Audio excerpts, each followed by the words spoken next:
Sim, uma coisa é que o dólar está baixando e uma coisa também é da bolsa tá com esse valor e ainda porque tem um investimento externo também do gringo que vê os juros altos também no Brasil e para ele acaba sendo interessante. Isso, mas a partir do momento que você deixa de olhar os Estados Unidos ou o dólar como ativo de porto seguro, como sempre foi, você começa a investir em outros países. Aí você tem esses dois efeitos. Você tem o dólar e se as pessoas estão procurando ações também, você acaba investindo na Bolsa de Valores. Então você tem fluxo de capital externo vindo para o Brasil. Isso faz com que a Bolsa se valorize bastante também. Parece que o governo, né, a narrativa que é vendida é que o governo está fazendo um trabalho excelente. Não é. Está gastando pra caramba, tem assistencialismo. O Haddad, né, quando ele deixou o cargo, ele falou, a gente está no melhor índice de desemprego da história, e aí a gente tem várias coisas que se parecem um pouco com o período Dilma. Então, mas aí que tá. Tem um delay, né? Aí que tá, professores. Eu tava vendo, vê se isso aí procede. O que tem? O IBGE que determina o desemprego, certo? Qual é o critério que eles usam? Que é pessoa ocupada, correto? Sim. A pessoa pessoa ocupada é o critério, certo? O IBGE ele considera o quê? Pessoa ocupada, toda pessoa com 14 anos ou mais, que na semana de referência tem exercido ao menos 1 hora de trabalho com remuneração em dinheiro ou em produtos, mercadorias ou em benefícios. Moradia, comida, roupas, etc. Certo. Isso, aí eu trabalho sem remuneração. Desde que ajude a atividade econômica de alguém, família ou parente, mesmo morando em outro domicílio. Então é muito amplo. Muito amplo. Aí ele fala o seguinte, o texto do IBGE, ele deixa explícito que atividades informais de rua contam como ocupação. Estátua viva, malabarista em semáforo, músicos de rua, limpadores de para-brisa, flanelinhas e vendedores ambulantes. Tudo isso é considerado empregado. É isso que está... Isso. Formal e informal. Aí, no caso, o que ele está falando é estátuas, ambulantes, etc. São pessoas que estão na informalidade, mas sim. Mas isso conta como empregados? Conta. Você está na atividade informal, mas conta como empregado. Tem um índice que ele... Não são desempregados? Não. Se ele tem alguma renda, não é desempregado. Desempregado é a pessoa que está procurando trabalho e não encontra. Entendi. Então quer dizer que essa ocupação que a gente tem agora, esse recorde é toda essa galera? Isso, exato. Então, se você procurou emprego e não encontrou, você é desempregado. Se você não procurou e não trabalha, não é considerado desempregado. Vagabundo, sei lá. Você não entende. O nem, exato. É o nem trabalha e nem procura. E tem o nem trabalha, nem procura e nem estuda. E não acha, né? Porra, meu.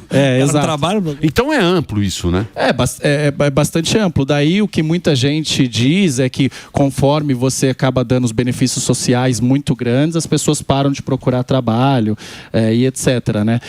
Eu particularmente... Mas isso é assim no mundo inteiro? É assim no mundo inteiro. Eu não acredito que eles estão manipulando os dados do desemprego e etc, né? Eu não acredito nisso. Mas o que você tem é isso, é muita gente recebendo benefícios sociais e daí acaba não procurando mais trabalho. Esse cara, ele acaba saindo da estatística, né? Porque se ele não está procurando emprego, ele não é desempregado, né? Mas isso é no mundo inteiro, tá? Agora, um dos motivos que o desemprego é baixo é porque você teve uma reforma trabalhista, que obviamente a esquerda foi contra, né? Mas eles se beneficiaram. Então, quando você teve a reforma trabalhista, você permitiu o mercado de trabalho mais flexível, as pessoas trabalhando de casa, etc. Isso ajudou. Do né? Temer. Isso foi no Temer. Do Temer, que a esquerda foi contra, que falou que era contra o trabalhador. E você tem os aplicativos também, que eles são responsáveis aí por 1 a 2%, 2 pontos percentuais na queda de desemprego. Então, o iFood e diversos outros aplicativos aí de entrega. Então, o desemprego é só quem procura emprego? Isso. É só o cara que sai da casa dele e vai procurar emprego? Você tem que se considerar desempregado. E não pode se considerar desamparado, porque tem o cara que fala assim, eu não procuro porque eu não tenho nem chance. Esse não entra também na estatística. Vamos supor que o Sam é demitido daqui do Pânico. Ele não precisa trabalhar, né? Nunca mais. Aí ele fica na casa dele, ele não é desempregado. Mas porque se você for ver bem, você vê o comércio, Puta, o que tem de lugar fechado? Muito. Sim. Né? Quebrando, né? Isso é recorde de empresas indo à falência. Isso é recorde. Tem batido recorde. Então, mas não faz muito sentido isso, né? Quando você vai lá pro centro, tem um monte de lugar, aluga-se ou fechado, ou lugar que já não funciona mais, né?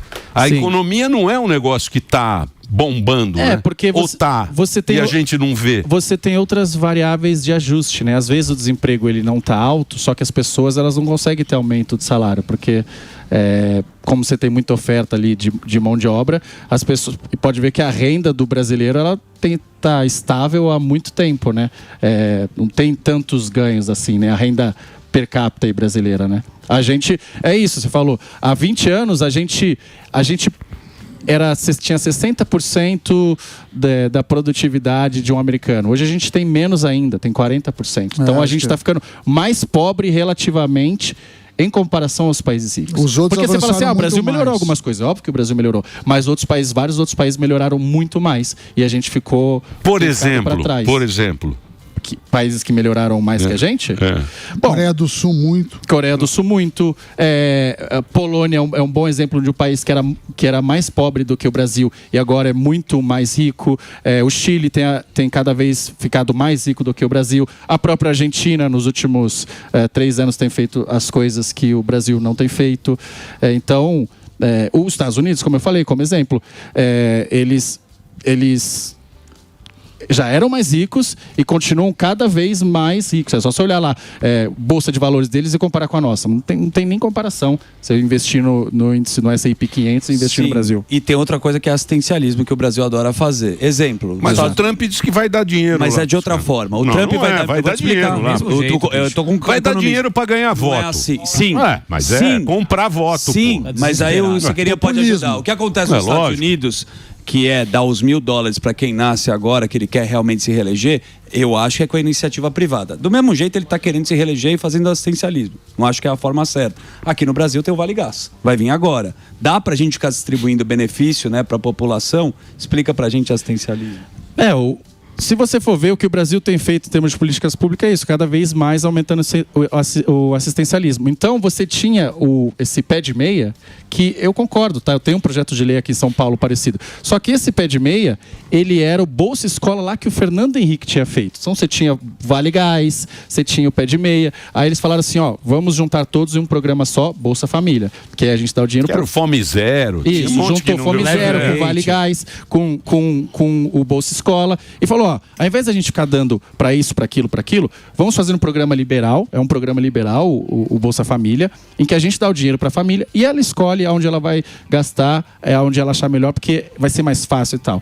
E daí você fez isso. Só que agora você tem o Bolsa Família e está voltando com todos esses programas de novo. Além do Bolsa Família, você tem o Vale Gás, né, que é o que o Lula está falando. Você tem o pé de meia de novo. Então você está aumentando muito o assistencialismo, a ponto de você ter gerações já inteiras, porque o Lula assumiu em 2003, né? Já deu 18 anos aí, 19 anos. Já tem quase uma geração inteira recebendo Bolsa Família e não quer. Então, eu sou a favor de políticas, acho que tem que ter um colchão social para os mais pobres, para que as pessoas tenham igualdade de oportunidade, para que todo mundo possa sair do mesmo ponto. Então, mas se você vai com esse pensamento, isso é assistencialismo. Não, só que eu acho que está demais. Porque o político chega na hora do vamos ver, ele vai para esse lado. É mais fácil. Se eu fosse político, eu ia dar tudo de graça. Vale banana, transporte, banana. Todo mundo ia agradecer. Banana, R$2. De banana. Banana para todo mundo. Aqui a gasolina barata. Banana para todo mundo. Por quê? Porque aí eu ia me perpetuar no poder. Sim, exato. É o pensamento do cara. Exato. Então todo político, quando vem, ele vem com essa história, eu vou mudar, porque este governo está fazendo tudo errado. Evidentemente, vocês estão vendo aí, são várias as contribuições sociais. Não podemos ficar assim, porque precisamos agora meritocracia das pessoas. Evidentemente é isso. Mas a gente precisa também ter um colchão social muito importante para a população. Não dá para virar as costas da população. Vote em mim nas próximas eleições, que eu darei tudo para todos. Exato. Tudo para todos e para Deus acima de muitas coisas que você imagina. Então, esse é que é o problema, porque não ataca não ataca o que tem que ser atacado. Exato. Porque sempre tem a porra da eleição. E agora? Para o cara se reeleger, ele usa a máquina que é o cara que vai lá para Brasília. E esse é o problema da Argentina, né? O assistencialismo. Também, O Milei quebrou, né? Ele não consegue sair disso aí. Sim, porque é como um alcoólatra, né? Que toda hora tá com álcool, daí você fala, olha, o álcool tá te fazendo mais mal, ele não quer largar. Na Argentina, o argentino aqui falava, o nosso querido Segre. 4 gerações. Exatamente. Lá, dinastia do... Lá, exatamente. O avô já recebia... Avô, pai, filho, filho do filho. Filho e o neto está recebendo agora. Então você cria ali uma tradição, né? Você sabe qual é o problema do assistencialismo no Brasil? É que ele premia o insucesso. Exato. Então, se você não está trabalhando, você ganha. E se você trabalha, aí você não ganha. Aí o cara fala, pô, então eu não quero trabalhar. Eu vou trabalhar se eu vou ganhar menos do que me paga. Às vezes o cara consegue um trabalho que ele ganha menos e aí ele já desiste. Isso. Então ele continua ali. Então o certo é que você premiar o sucesso também. Ó, você ganha, o cara é humilde e tal, tá na linha de pobreza, você ganha. Só que se você continuar trabalhando, se você agora trabalhar, nos Estados Unidos é assim. Se você está recebendo algum programa, você precisa ir lá toda semana procurar emprego. Sim. Você precisa comprovar que você está procurando emprego. Porque senão, quem vai querer trabalhar, né? Exato. E gasto público também, que a gente não falou aqui. Ontem o TCU lá fez uma investigação que o governo está driblando. Ele já gasta muito, né? Ele tem que falar o que ele está gastando, mas existe um drible de mais dinheiro. É outra coisa que ferra. Sim, o governo teve 50 bilhões aí de déficit primário, né? Ou seja, tudo que ele arrecada, menos o que ele gasta, deu 50 bilhões a mais de gastos, né? Sendo que a meta era 0 ali, mais ou menos. E daí é isso, só que isso já é ruim, ponto. Só que tem um monte de coisa que ele colocou debaixo do tapete. Ele fala, não, esse gasto aqui é importante. Ele não põe na conta. Ele fala, não, o pé de meia é importante, então não entra. Agora o judiciário, não, isso aqui do judiciário é super importante, também não entra. Aí, ou seja, não vale a conta dele. Então, mas isso não é pedalada? É pedalada. Opa, exato. E vai passar. Exato. Não deveria passar, né? Mas é pedalada, é exatamente isso. Você tira um monte de coisa, coloca no tapete e fala, não, é como você fazer uma dieta, né? Você fala, como foi? Não, foi bem, só a pizza que eu comi não conta, as cachaças não conta, a cerveja não conta, mas o resto tá ótimo, tá? Porra, que dieta é essa, né? Exato. Ô Siqueira, e você acha que o povo ele tá ligado nessa parte da economia, digo na questão do supermercado, do imposto, você acha que de todos isso que você está falando, você acha que o povo tá prestando atenção nessa parte da economia? Essa questão que o Emílio falou, eu concordo. Todo político que chega lá, olha o que eu estou te dando. Você não está dando nada, amigo. O dinheiro é da sociedade. Eu falo, um deputado estadual como eu tem 10 milhões, 15 milhões de emenda. Todo ano, tá? Se somar um mandato da... Como é que você dá esse dinheiro? Você tem que ir para... Eu coloco muito em... educação, né? Então muito para escola, muito para hospital. Todo mundo recebe, todos os políticos recebem. Todos. Você tem na Constituição que você é obrigado. O vereador lá de... Não, eu tô falando de deputado estadual, tem na Constituição... É deputado estadual e federal. Isso, e de vereador, dependendo da cidade, sim. Em São Paulo, por exemplo, você tem emenda, mas uma cidade pequena... Quanto um vereador de São Paulo tem que ele recebe? Eu acho que uns 5 milhões por ano. Puta merda. 5 pau só pra um dedo. E aí a pessoa pau fala pra assim, distribuir pra onde você quiser. Isso, e ninguém fiscaliza. Isso que eu ia perguntar. Tem fiscalização, você tem uma documentação, etc. Né? Ele, obviamente, tem o Tribunal de Contas, que olha isso, e etc. Só que aí as pessoas, quando eu vou lá e destino, assim, então tem um hospital que eu operei o apêndice lá, Santa Marcelina, lá na Zona Leste. Muito bom. Já mais completos já do enviei país. mais de 3 milhões para eles lá. E aí as pessoas falam, obrigado. Não é meu dinheiro. Eu não fiz nada. Não serve meu Então, bolso. mas pra Dinheiro é teu. mas pra você é bom, né? Não, pro cara é bom. Aí daí na Zona Leste ele é bem votado. Pro político é bom. Por isso que eles querem cada vez mais. Não era uma atribuição do político isso aí. Não deveria ser. Isso aí era o prefeito. Perfeito. O prefeito administrava, caramba, e eles distribuíram essa verba. Aí inventaram esse... Isso aí foi meio uma adaptação do mensalão, né? Foi, isso é quase que o mensalão. Lembra o mensalão? Vocês lembram do mensalão? Ué, o mensalão tem um salário mensal pra você. Vocês lembram do mensalão? Isso aí é um mensalão legalizado. Por isso que toda vez que o Lula precisa aprovar alguma coisa, o que ele faz? Libera 30 bilhões de emenda adicional. As emendas PIX, essas coisas. Ele fala assim, não, vem aqui com a gente, aqui, ó, e a gente vai liberar a emenda. E daí toda vez é isso. Virou quase que um mensalão institucionalizado. E o orçamento não deveria estar na mão do legislativo. o executivo sabe muito melhor do que eu, do que aonde alocar. Porque eles são executivos, né? Então, eu não sei exatamente. E olha, eu sou um cara, que consegui estudar num lugar bom e tal. Você imagina diversos deputados ali que não sabem nada. O Brasil não tem chance. É muito difícil. É muito difícil. É difícil. Não, vai ter. Senão a gente não estaria fazendo o que a gente faz. Traz meu magnésio aí, ó. É difícil. E o cortisol já. Você que é o cara da Faria Lima, a gente tá falando tanta coisa, desanima.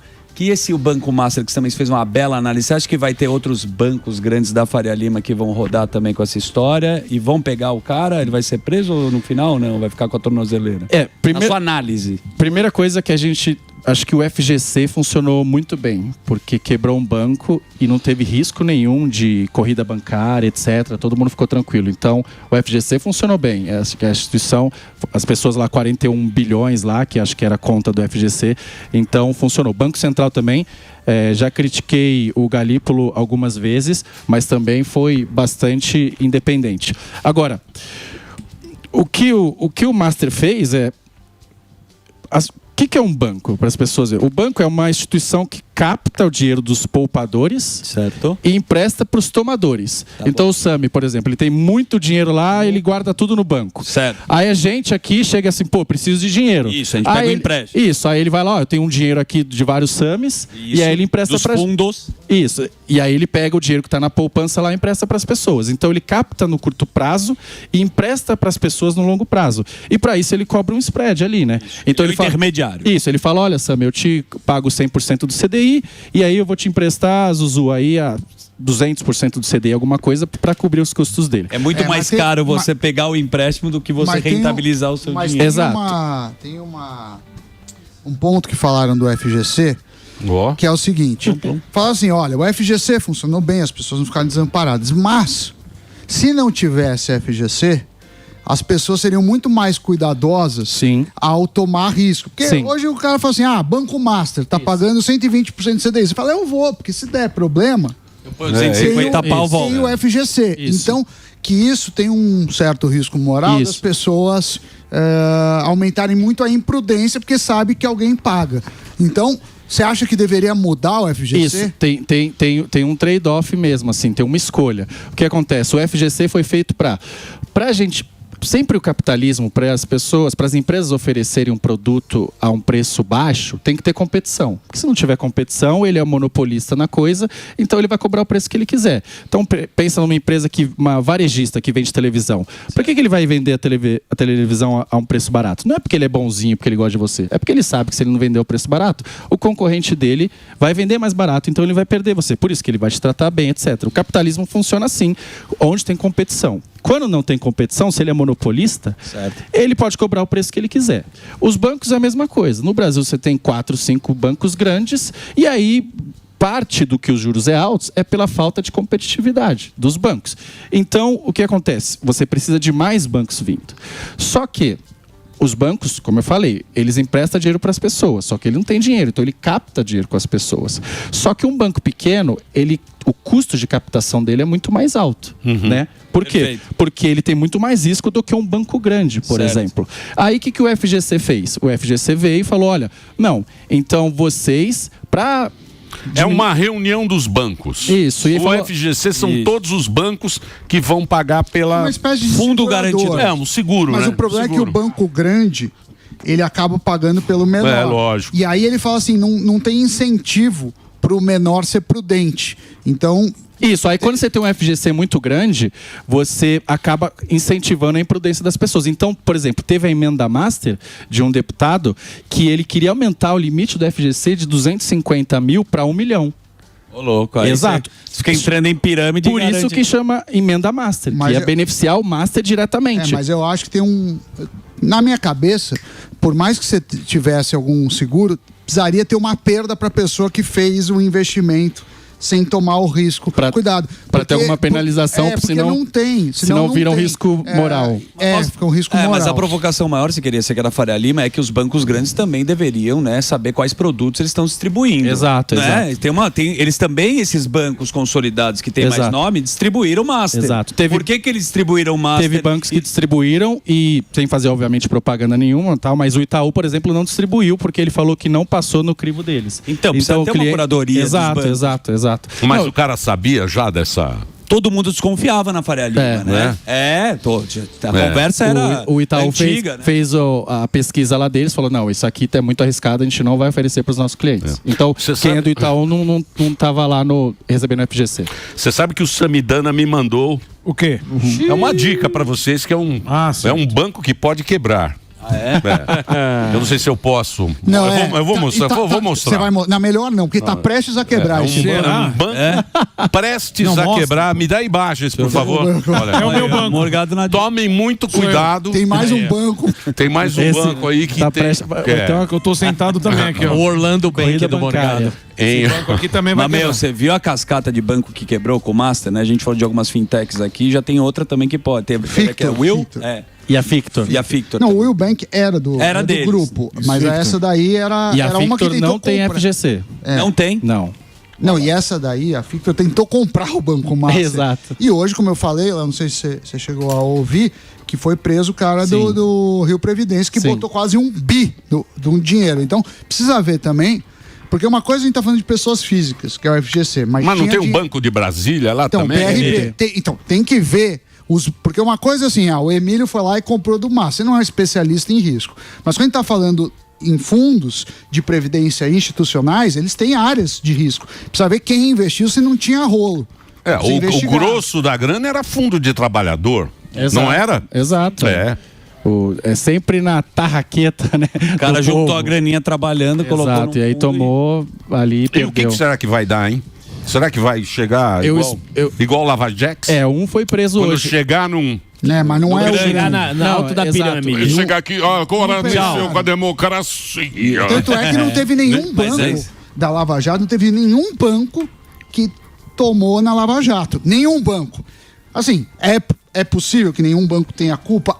Mas não é provável. Mas não é provável. Mesmo o INSS também. Então, não chegou. Prenderam um cara lá. Mas não chegou no grande, né? Eu espero que vá muita gente presa, porque os indícios são bem altos e justamente para isso. Porque se não acontecer nada, qual é a mensagem que isso passa, né? O Brasil é isso aí mesmo. Pode fazer o que quiser que ninguém vai preso. Então eu espero que muita gente vá presa. Se você for pensar bem, que nem a gente estava mostrando agora, Xangai, que não tinha metrô em 93, hoje tem um metrô e a gente está aqui nessa. Porém, o Brasil já é diferente. Na época do Collor, ele foi preso por causa de um automóvel, de uma Elba. Sim. Você lembra? Você não era nem nascido. Você nem sabe o que é uma Elba. Você não era nem nascido. Ele viu o documentário do Collor. Caçador de Marajás. Excelente. Está preso uma Elba. E vinha a nota, o jornal, está aqui a nota da Elba. R$9.000. Hoje em dia, cara, é de bi. Não, hoje você compra a fábrica da Fiat. Não, é de bi. Se você pegar o começo dos caras da Petrobras, lembra da Petrobras, lá do... Eu não lembro agora como é que tinha aquele... Petrolão. Sim, que eram os caras gerentes da Petrobras, os gerentes, não sei o que, tal, que eram os gerentes, tal. Era um valor, 60 mil. Agora é tudo de bi. É isso aí. Muito dinheiro. Então, quer dizer, o Brasil, onde ele progrediu, foi maracutaia, no esquema, no negócio... Melhorou muito. E o país parado, né? O que você falou, a nossa renda, o que a gente ganha, continua lá nos anos 90, mas a corrupção, ela tá... O dinheiro que mais rendeu foram as fraudes. Já é outro nível. Não é você colocar no banco. Não é. E aí a gente fica com a percepção que o crime compensa. Porque os caras estão todos livres. Faz tempo. Os caras ficaram cada vez mais ricos, mesmo quem foi pego. Você pode votar agora nos caras. Mesmo o réu, confesso, que a gente fica trabalhando que nem um tonto aqui, pagando imposto, que não dá. Vambora, né?